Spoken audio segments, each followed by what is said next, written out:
نبی کریم علیہ السلام کا اخلاق دیکھیے، نبی کریم علیہ السلام کا کردار دیکھیے، اپنے تو اپنے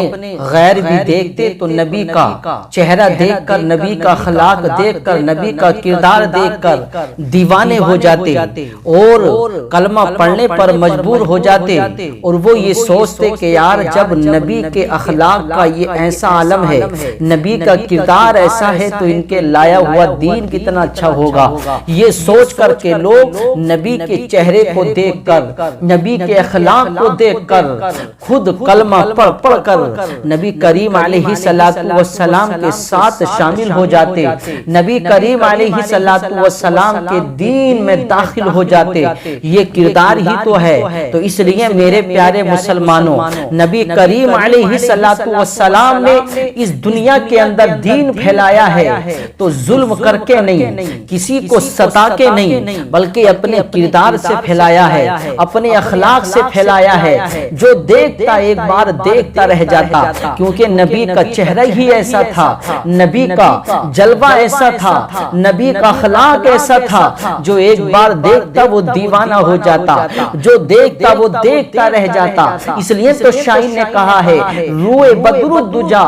دیکھتے رہ گئے، روئے بدر الدجا دیکھتے رہ گئے، روئے شمس الضحیٰ دیکھتے رہ گئے۔ نبی کریم کا چہرہ ایسا چہرہ، نبی کریم کا اخلاق ایسا اخلاق، جو دیکھتا ایک بار وہ دیکھتا رہ جاتا۔ اسی طریقے سے میرے آقا کا اخلاق دیکھیے، میرے آقا کا کردار دیکھیے۔ میرے آقا کریم علیہ السلام مکے سے گزر کر کے جا رہے ہیں، میرے آقا ایک چوراہے سے گزرے تو کیا دیکھتے ہیں؟ ایک بوڑھی خاتون اپنی گٹھری لے کر کے چوراہے پر کھڑی ہے۔ آقا کریم کسی کو دیکھ کر کے ایسے گزر کر کے چلے جاتے، یہ آقا کا کردار نہیں تھا۔ میرے آقا بلکہ غریبوں کی مدد کیا کرتے، بے سہاروں کا سہارا بنتے، بے بسوں کے لیے میرے آقا سہارا بن جاتے، میرے آقا یتیموں کے لیے سہارا بن جایا کرتے۔ میرے آقا نے اس بوڑھی خاتون کو اس چوراہے پر اکیلی کھڑے ہوتے ہوئے دیکھا تو میرے آقا اس کے پاس میں تشریف لے کر کے آئے۔ میرے آقا نے پوچھا، اے خاتون بتاؤ تو صحیح، اے بوڑھی ماں بتاؤ تو صحیح، اکیلی کھڑی ہو، تمہارے ساتھ میں اتنا بہت سارا وزن ہے، اتنی بڑی تمہاری گٹھری ہے، تم کہاں لے کر کے جا رہی ہو اور تم اکیلی ہو، بتاؤ کیوں کھڑی ہو؟ تو میرے پیارے مسلمانوں، وہ بوڑھی کہتی ہے، وہ بوڑھی ماں کہتی ہے کہ اے بیٹا، میں کسی مزدور کا انتظار کر رہی ہوں، کوئی مزدور مجھے ملے اور یہ میری گٹھری میرے مقام تک پہنچا دے، یعنی اس میں بہت زیادہ وزن ہے، میں اسے وہاں تک نہیں لے جا سکتی ہوں، اس لیے میں کسی مزدور کا انتظار کر رہی ہوں، کوئی مزدور مجھے ملے اور وہ اجرت لے لے اور میرا وزن، یہ میری گٹھری میرے مقام تک پہنچا دے۔ تو میرے آقا کریم مسکرائے۔ میرے آقا کریم کو اس خاتون نے پہچانا نہیں تھا۔ اور ایک بات اور میرے پیارے مسلمانوں، کیونکہ وہ خاتون اسی ڈر سے مکہ چھوڑ کے جا رہی تھی، کیونکہ اس نے سن رکھا تھا ایک محمد نام کا ایک شخص ہے جو لوگوں کو کلمہ پڑھا کے مسلمان کر رہا ہے، اور اس کا چہرہ ایسا چہرہ ہے جو ایک بار دیکھتا وہ دیکھتا رہ جاتا ہے، اور جو ایک بار دیکھتا ہے وہ اس کے دین میں داخل ہو جاتا ہے، وہ اس کے دین کو اپنا لیتا ہے۔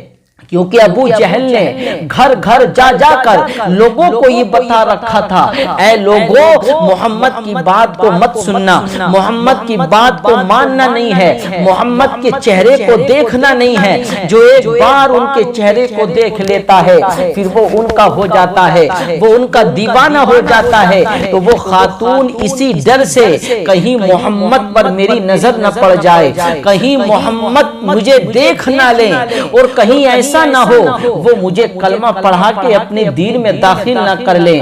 یہی سوچ کر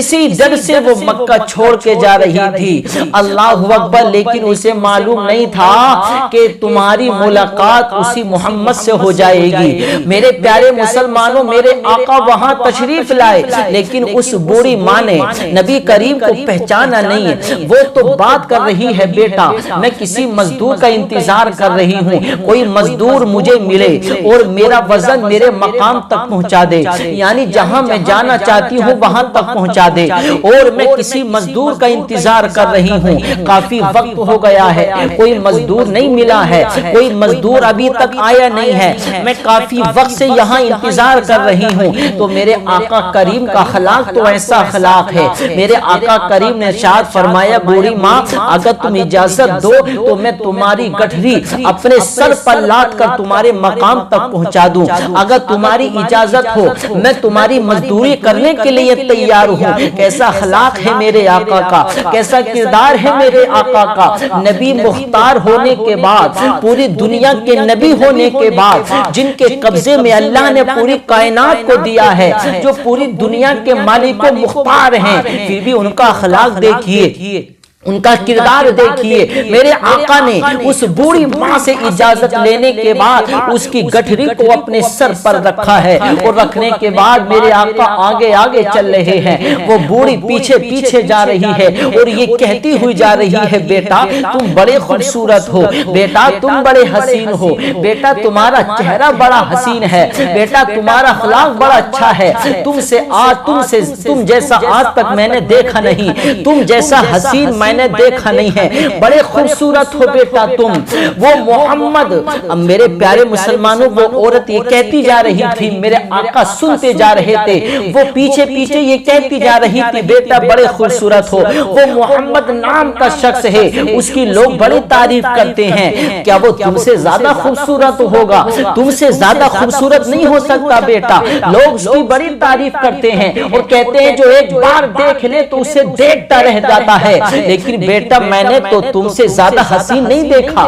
تم سے زیادہ خوبصورت کیسے ہو سکتا ہے وہ؟ تمہارے کردار سے اچھا کیسا کردار ہو سکتا ہے اس کا؟ تمہارے اخلاق سے اچھا اخلاق نہیں ہو سکتا اس کا۔ بیٹا تم تو بڑے خوبصورت ہو، بیٹا تم تو بڑے حسین ہو، بیٹا میں تو اسی کے ڈر سے مکہ چھوڑ کے جا رہی ہوں، لیکن بیٹا میں تمہیں بھی وصیت کر رہی ہوں اس محمد سے ملاقات مت کرنا، اس محمد سے ملنا مت، اس محمد کے پاس مت جانا۔ اگر تم چلے گئے تو ہو سکتا ہے تم اتنے حسین ہو تمہیں بھی اپنے دین میں داخل کر لے گا، کہیں ایسا نہ ہو وہ تمہیں اپنے دین میں داخل کر لے، تم اتنے خوبصورت ہو، بیٹا اس سے ملاقات مت کرنا۔ میرے آقا اس بوڑھی ماں کا جواب دے رہے ہیں، مسکرا رہے ہیں اور ہاں ہاں میں جواب دیتے ہوئے چلے جا رہے ہیں۔ سبحان اللہ، یہ اخلاق ہے میرے آقا کا، یہ کردار ہے میرے آقا کا۔ میرے آقا چلتے چلے جا رہے ہیں، میرے پیارے مسلمانوں اس بوڑھی ماں کا مقام آیا جہاں اسے جانا تھا، اس جگہ پر میرے آقا نے اس کی گٹھری کو پہنچا دیا، میرے آقا نے اپنے سر سے اس کے وزن کو اٹھایا اور اٹھانے کے بعد زمین پر رکھ دیا، میرے آقا چلنے لگے۔ اس بوڑھی ماں نے جواب دیا بیٹا کہاں جا رہے ہو؟ اپنی اجرت تو لیتے جاؤ، اتنی محنت کری ہے تم نے، اتنی گرمی میں میری مدد کی ہے تم نے،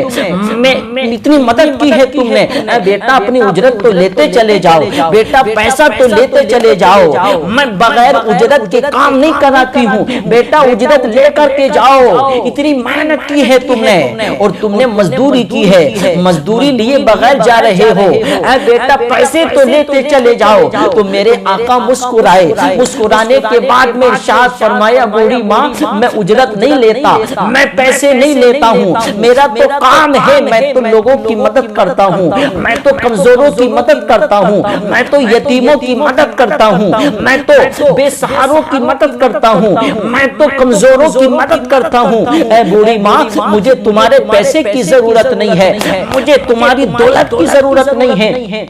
میرا کام تو غریبوں کی مدد کرنا ہے، میں جب دیکھتا ہوں کوئی پریشان ہوتا اس کی مدد کر دیتا ہوں، میں کسی سے پیسہ نہیں لیتا۔ میرے پیارے مسلمانوں اتنا کہنے کے بعد میرے آقا چلنے لگے، پھر اسی بوڑھی خاتون نے آواز دے کر کے کہا اے بیٹا سنو، کہاں جا رہے ہو؟ اتنے حسین ہو تم، اتنے خوبصورت ہو تم، اے بیٹا اتنے حسین ہو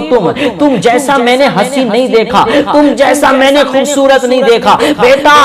اپنا نام تو بتاتے جاؤ تاکہ جب اس محمد کا ذکر ہو، اس محمد کی لوگ تعریف کریں گے تو میں کہہ تو سکوں گی ارے تم کس محمد کی بات کر رہے ہو؟ مکے میں ایک بچہ اور بھی ہے، وہ بڑا خوبصورت ہے، وہ بڑا حسین ہے، تم نے اس بچے کو بھی نہیں دیکھا ہے۔ اے بیٹا اپنا نام تو بتاتے جاؤ، اپنے خاندان کا نام تو بتاتے جاؤ، اپنے گھر والوں کا نام تو بتاتے جاؤ تاکہ جب اس محمد کا تذکرہ ہو تو میں تمہارا بھی تذکرہ کر سکوں، تمہاری تعریف بھی کر سکوں، تمہارے اخلاق کی تعریف بھی کر سکوں، تمہارے کردار کی بھی تعریف کر سکوں۔ بیٹا جاتے جاتے اپنا نام تو بتاتے جاؤ تو میرے آقا کے چہرے پر مسکان ہے، میرے آقا کے چہرے پر مسکراہٹ ہے، اور میرے آقا نے مسکرا کر کے ارشاد فرمایا اے بوڑھی ماں، جس محمد کے ڈر سے تم مکہ چھوڑ کے آئی ہو وہی محمد تمہارے سامنے ہے، جس محمد کی تم بات کر رہی ہو وہی محمد میں ہوں، وہی محمد میں ہوں، جس محمد کے ڈر سے تم مکہ چھوڑ کے آئی ہو۔ تو اس بوڑھی نے اللہ اکبر فوراً میرے آقا کریم کے ہاتھوں کو چوما، اور چومنے کے بعد میں کہتی ہے بیٹا تمہارا اخلاق تو اتنا اچھا ہے، تمہارا کردار تو اتنا اچھا ہے۔ ابو جہل نے تو میرے گھر آ کے بتایا تھا محمد تو ویسے ہیں، محمد تو ویسے ہیں، محمد سے ملاقات مت کرنا، محمد سے ملنا نہیں، ان کا اخلاق تو بہت برا ہے، ان کا دین بہت برا ہے، لیکن بیٹا تمہیں دیکھ کر کے تو ایسا محسوس ہوتا ہے، تمہیں دیکھ کر کے تو میرا دل خوش ہو گیا اور میں نے پہچان لیا ارے جب محمد کا کردار ایسا ہے، محمد کا اخلاق ایسا ہے تو محمد کا لایا ہوا دین کتنا اچھا ہوگا، اور محمد کے دین کو بنانے والے پروردگار کتنا اچھا ہوگا۔ اس لیے بیٹا دیر مت کرو، اب دیر کرنے کی ضرورت نہیں ہے، اب میں نے تمہیں دیکھ لیا ہے، اب میں نے تمہارے اخلاق کو دیکھ لیا ہے، اب میں نے تمہارے کردار کو دیکھ لیا ہے، تو بیٹا دیر کرنے کی ضرورت نہیں ہے، ہاتھ بڑھاؤ، کلمہ پڑھا کے مجھے مسلمان بنا لو۔ تو میرے پیارے مسلمانوں میرے آقا نے کہا پڑھو لا الہ الا اللہ محمد الرسول اللہ۔ تو میرے پیارے مسلمانوں یہ اخلاق ہے میرے آقا کا، اپنے تو اپنے غیر بھی دیکھتے تو کلمہ پڑھ کے مسلمان ہو جایا کرتے۔ ایسا اخلاق بناؤ اپنا، ایسا کردار بناؤ اپنا۔ اس لیے میرے پیارے مسلمانوں ہم بھی نبی سے محبت کرنے والے، ہم بھی نبی سے پیار کرنے والے ہیں، تو ہم بھی اپنا ایسا کردار بنا لیں، ہم بھی اپنا ایسا اخلاق بنا لیں، ہم بھی اپنا ایسا مزاج بنا لیں۔ میرے پیارے مسلمانوں جب ہم چلیں تو ہمارا چلنا بتائیں نبی کا دیوانہ جا رہا ہے، ہمارا کھانا بتائیں نبی کا دیوانہ کھا رہا ہے، ہمارا تجارت کرنا بتائیں نبی کا دیوانہ تجارت کر رہا ہے۔ ایسے غلام بن جاؤ، ایسے نبی کے وفادار بن جاؤ، ایسے نبی سے محبت کرنے والے بن جاؤ، ایسے نبی سے عشق کرنے والے بن جاؤ، ارے ایسے نبی سے محبت کرنے والے بن جاؤ۔ جب چلو تو اپنے غیر بھی دیکھ کر کے یہ پکار اٹھیں ارے جب نبی کے غلام کا کردار ایسا ہے تو پھر ان کے نبی کے کردار کا عالم کیا ہوگا۔ جب نبی کے غلام کا اخلاق اتنا اچھا ہے تو ان کے محمد رسول اللہ کا اخلاق اتنا اچھا ہوگا۔ جب ان کے گدا بھر دیتے ہیں شاہانہ زمانہ کی جھولی، محتاج کا یہ عالم ہے تو مختار کا عالم کیا ہوگا۔